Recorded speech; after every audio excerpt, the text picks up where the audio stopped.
So as you guys know, a while back, I picked up a San Francisco Rush with a Rock Edition upgrade kit.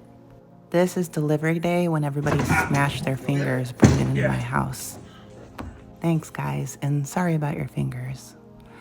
But here's a little look at the inside right after I got it. It actually wasn't in bad shape. I just wiped it down a little bit and cleaned it up pretty easily.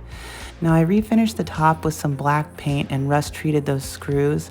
So even though they look brown still, they've been rust treated.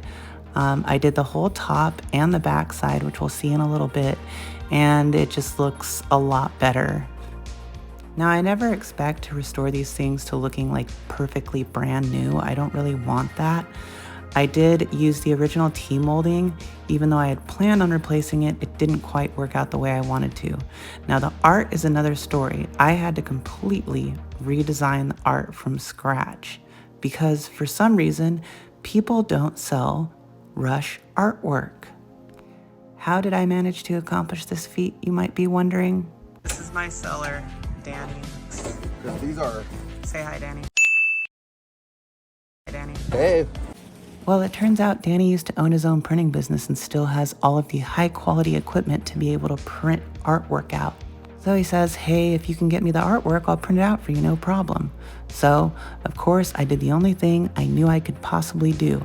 I recreated all the artwork from scratch using basically scraps I found on the internet and made high resolution images for all of the panels of the cabinet.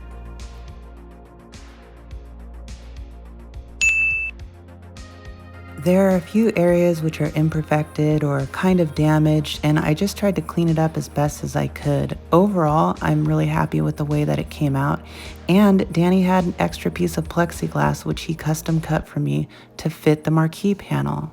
Aside from having to clean it up, there was only a couple small repairs I had to do.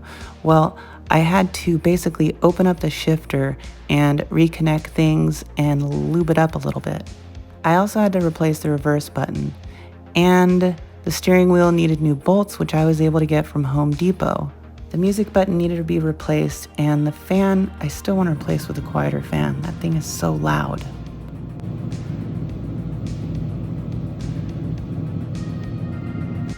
The Coimex were working great, and all the volume controls were good.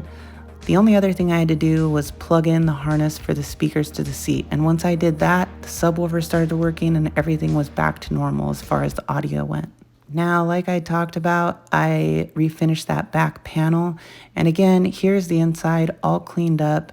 It really wasn't much work, and everything was very clean. The monitor didn't need any adjustments. It was already set pretty well, even though I did double check the vertical and horizontal hold.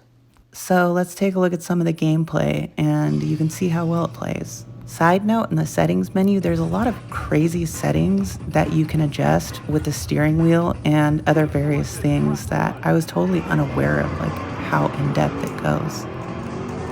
I actually lowered the steering sensitivity a little bit because it really does pull kind of hard when you have it up high enough. So I lowered mine.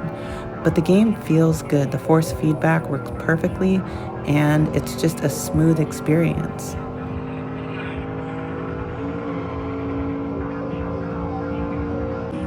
I think I need to adjust the difficulty setting a little bit though, because I can never get first place, even if I try perfectly. With all that being said, there's only a couple small things I have left to do, and I hope you guys enjoyed this video.